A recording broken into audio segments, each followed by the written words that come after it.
So, once again, good afternoon, class. Today we are going to participate in the lecture 3 of Unit 4 that deals with the application of critical thinking in technical communication.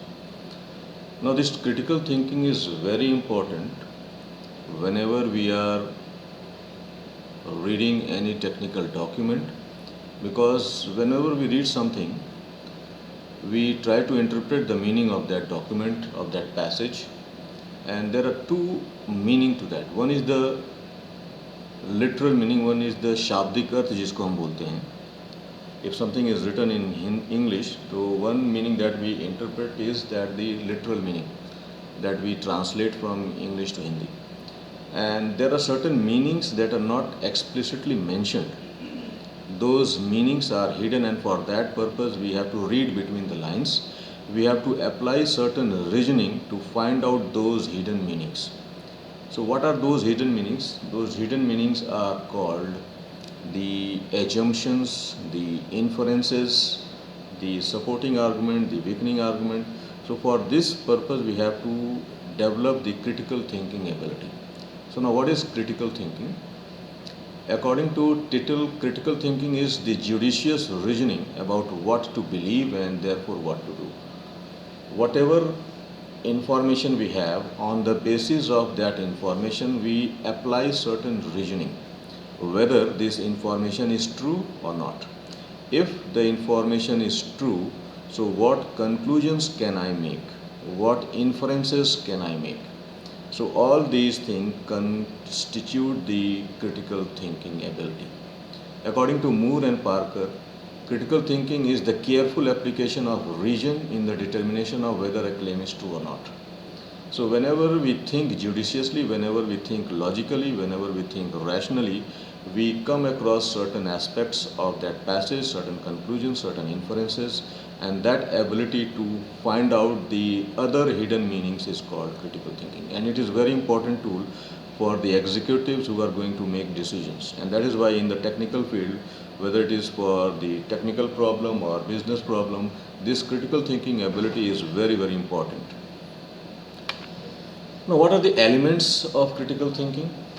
The first thing is it involves careful and intentional thinking. Whatever we read, we ponder over it. हम जो पढ़ते हैं उस पर हम गहन चिंतन करते हैं, उसका विवेचना करते हैं, एनालिसिस करते हैं. और जब हम एनालिसिस करते हैं तो उसके प्रॉस एंड कॉन्स के बारे में हम सोचते हैं. Fine. And after the thinking process, we try to reason, we try to apply logic in that. If something is happening, so why it is happening, how it is happening, what conclusion can be drawn, what might be the implications of that, what might be the effect of this kind of passage or this kind of problem or this kind of solution. तो जब हम कोई चीज़ को analyse करते हैं तो उनके इन सारे पहलुओं पे हम चर्चा करते हैं और रीजन लगाते हैं लॉजिक लगा करके. ठीक है, सुपरफिशियल तरीके से we are not going to do anything. Critical thinking में we apply judgement about what is the best option whenever we are going for problem solving. So we try to generate different course of actions. अलग अलग courses of action हम develop करते हैं और उन courses of action का फिर हम मूल्यांकन करते हैं कि इस परिस्थिति में कौन सा course of action is going to be most suitable, that is going to be the most beneficial. And this critical thinking is capable of application in the real world problem also. ठीक है. Now, for developing critical thinking in effective communication, what needs to be done? So, a critical thinking process involves interpretation. The first and foremost thing is this involves understanding the significance or the meaning of the information. Whatever problem we have been presented with, whatever information that we have, उसको हम ठीक से समझ करके उसके औचित्य को, उसके सिग्निफिकेंस को, उसके इम्पोर्टेंस को समझने की कोशिश करते हैं. And once we have understood the importance of that information, the reasonability of that option, then we do analysis. विवेचना करना. विवेचना करने का मतलब उसके सारे पहलुओं को ध्यान से देखना और फिर उस पर रीजन लगाना, उस पर लॉजिक लगाना. So analysis involves identifying what are the assumptions, what are the cause, what are the effects, and how they interact in the formation of the argument. अब यहाँ पे एक जैसे वर्ड आया हुआ assumption. तो एजम्पशन वो चीज़ होता है जो हम अपने से एज्यूम कर लेते हैं कंक्लूजन निकालने के लिए या इन्फरेंस निकालने के लिए। फॉर एग्जाम्पल, इफ़ आई से Rohit go and get the file, Rohit जाओ फाइल ले करके आओ, तो ये जो मैंने हिंदी में बोला ये उसका एक मीनिंग आप समझ गए, that is called the literal meaning, शाब्दिक अर्थ। लेकिन Rohit go and get the file, इसके और भी कई मायने हैं जो चीज़ लिखित नहीं है, जिसको हमको रीजन लगा करके, लॉजिक को लगा करके हम फाइंड आउट कर सकते हैं। तो एजम्पशन इसमें ये हुआ, हम ये मान रहे हैं कि रोहित को पता है कि फ़ाइल कहाँ है। जब हमने ये मान लिया कि रोहित को पता है कि फ़ाइल कहाँ है, तभी तो हमने उसको ऑर्डर दिया कि जाओ फाइल लेकर के आओ। So on the basis of one simple statement, that is Rohit go and get the file, हमने क्या एज्यूम कर लिया, हमने क्या एजम्पशन मान लिया कि Rohit knows where the file is. तो इस तरीके से जब हम विवेचना करेंगे किसी भी स्टेटमेंट का, तो उसके बहुत सारे हिडन मीनिंग्स निकल करके आते हैं। और जब हमने एजम्पशंस लगा लिया, रीजनिंग कर लिया उस इंफॉर्मेशन के लिए, ताकि हम तर्क कर रहे हैं, ठीक है, एनालिसिस कर रहे हैं, तब हमको क्या मिलेगा, एक निष्कर्ष मिलेगा, जिसको हम लोग आशय बोलते हैं या इन्फरेंस बोलते हैं। तो आशय या इन्फरेंस का मतलब हो गया कि एक या एक से अधिक दिए गए तथ्यों के आधार पे, एक या एक से दिए गए स्टेटमेंट्स के आधार पे जो हम निष्कर्ष निकाल पाते हैं रीजनिंग करके, उसी को हम इन्फरेंस बोलते हैं या कंक्लूजन बोलते हैं। फॉर एग्जाम्पल, इफ़ आई से Rohit is 6 feet tall and he draws the book from upper shelf. Mohit is also 6 feet tall. हमने केवल दो स्टेटमेंट आपको दिया। रोहित 6 feet लंबा है और वो ऊपर की अलमारी से किताब निकाल पाता है, और मोहित भी 6 feet लंबा है। तो इन दोनों स्टेटमेंट को जब आप जोड़ेंगे तो इसके बेसिस पे आप एक आशय निकाल सकते हैं, इन्फरेंस निकाल सकते हैं कि चूंकि मोहित भी 6 feet लंबा है, तो वो भी ऊपर की अलमारी से किताब निकाल पाएगा। So this capability of drawing conclusion on the basis of the given statements, it is called inference. Critical reasoning में हम इसी तरीके से दिए गए तथ्यों के आधार पर निष्कर्ष निकाल पाते हैं। एक और एग्जांपल अगर दूं कि employees of ABC corporation are sitting on hunger strike, they are demanding increase in their salary. ABC corporation के एम्प्लॉयज़ भूख हड़ताल पे बैठे हैं और वो अपने तनख्वाह में इंक्रीमेंट मांग रहे हैं। तो ये तो शाब्दिक अर्थ हो गया। अब जरा इसमें रीजनिंग लगाएंगे तो हम ये पाएंगे कि इसमें जो निष्कर्ष निकल रहा है कि वर्तमान में उनकी सैलरी क्या है, कम है। लिखा तो नहीं था, लेकिन जो तथ्य हमने आपके सामने रखे उसके बेसिस पे we can say that at present their salary is low. और जो एजम्पशन है, जो हम एज्यूम कर रहे हैं कि bye sitting on hunger strike there demands will be fulfilled, कि भूख हड़ताल पे बैठने से उनकी डिमांड फुलफिल होगी।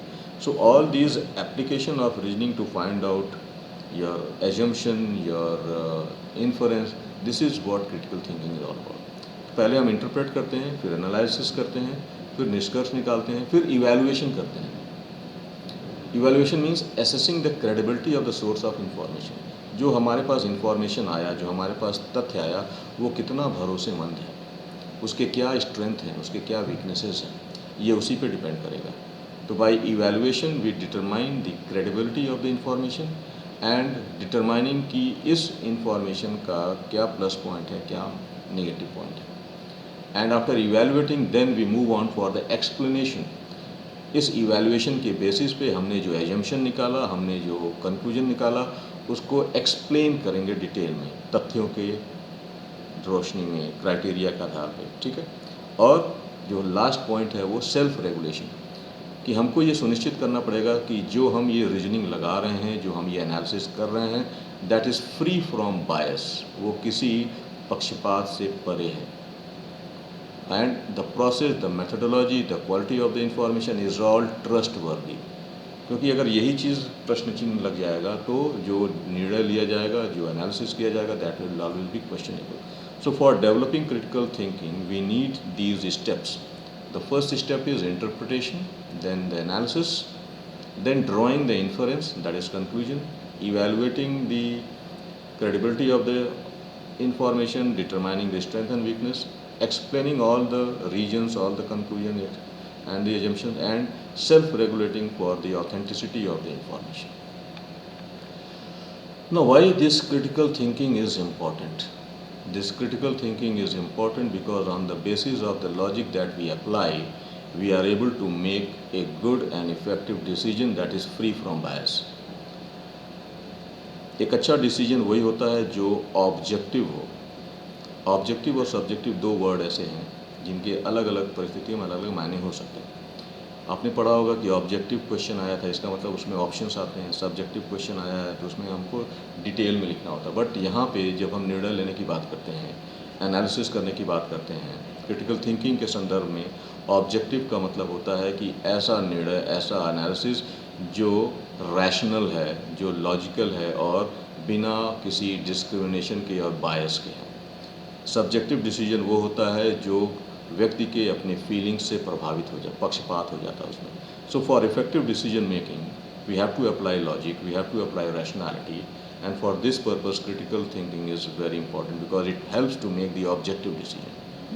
And if the decision is objective, if we have analysed all the things, हमने बारीकी से अध्ययन कर लिया है, एनालिसिस कर लिया है, रीजनिंग लगा लिया है, तो I will be able to make a proper decision and that will help to achieve success in every step that is being involved. Business success ensure करेगा, प्रॉब्लम का प्रॉपर सोल्यूशन मिलेगा। Critical thinking is also helpful for the effective management. For the effective management, now what is the management? Management means the application of the proper application of the available resources. हमारे पास जितने भी संसाधन हैं उन संसाधन का यदि हम विदाउट वेस्टेज प्रॉपर इस्तेमाल कर पा रहे हैं, ठीक है, what things need to be done, planning, organising, directing, implementing, feedback, तो ये सारा चीज़ डिपेंड करता है हमारी जुडिशियस थिंकिंग पे, रैशनल थिंकिंग पे। So if the person is having a very good critical thinking ability, तो his management will also be very effective, he will be a good leader. And last but not the least, critical thinking helps for the effectiveness of the communication. Now, what is the effectiveness of the communication? It means whatever I mean to say, whatever information I am supposed to share, it is being received by the receiver in the proper format. So if the critical thinking ability is fine, so I will be able to know all the nuances of the information. Critical thinking की वजह से हमको उस information के सारी बारीकियों के बारे में पता होगा, और जब हमको उस इंफॉर्मेशन के सारी बारीकियों के बारे में पता होगा, उसके प्रॉस, उसके कॉन्स, उसके स्ट्रेंथ, उसके वीकनेस के बारे में पता होगा, उसके एजम्पशंस, उसके निष्कर्ष के बारे में पता होगा, तो हम उन सारी चीज़ों को इफेक्टिवली कन्वे कर पाएंगे। So the critical thinking ability is extremely important for the effectiveness of the decision making, to ensure the business success, to ensure the effective management, and it also helps to ensure the effective communication also. Now, what are the skills required to develop critical thinking ability? यदि किसी को अपना critical thinking ability को enhance करना है तो क्या करना चाहिए? The first thing is inquisitiveness होना चाहिए. The person must be able to generate questions. किसी भी परिस्थिति को लेकर के, किसी भी प्रॉब्लम को लेकर के वो प्रश्न यदि जनरेट कर पा रहा है, what, when, how, where and when type का, the more the person is inquisitive, जितना वो जिज्ञासु होगा उतना वो उसका एनालिसिस लॉजिकल तरीके से, रीजनेबल तरीके से कर पाएगा। So that is the backbone. If the person is not inquisitive तो उसको रीजनिंग लगाने का कोई इंटरेस्ट नहीं होगा और वो चीज़ों को जैसा है उसी प्रारूप में एक्सेप्ट कर लेगा, उसके पीछे के हिडन मीनिंग को जानने की कोशिश नहीं करेगा। सो inquisitiveness is very much needed for developing the critical thinking ability. Second thing, the person should be alert to the opportunities. जो भी अवसर उसके पास आ रहे हैं उसको लेकर के उसके पास alertness हो कि उस अवसर के उसको क्या लाभ ले सकता है, उसके क्या प्रॉस, उसके क्या cons, what are the benefits, ठीक है।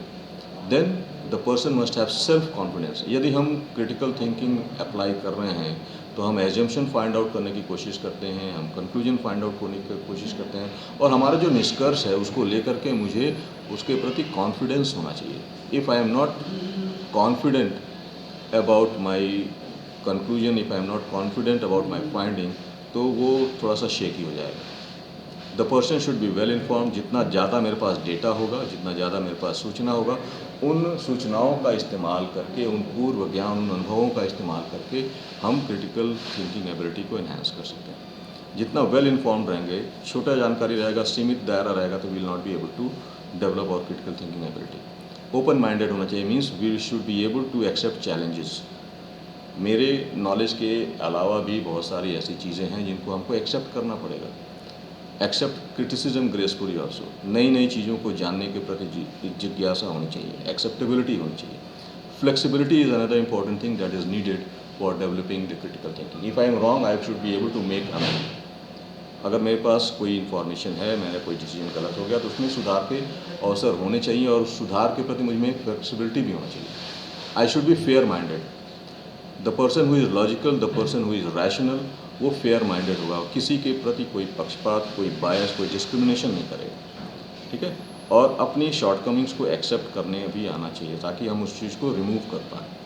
So if I am having all these skills, so the person should be able to develop his or her critical thinking ability. So that was all about this lecture number 3 of the unit 4. That was about the developing critical thinking ability.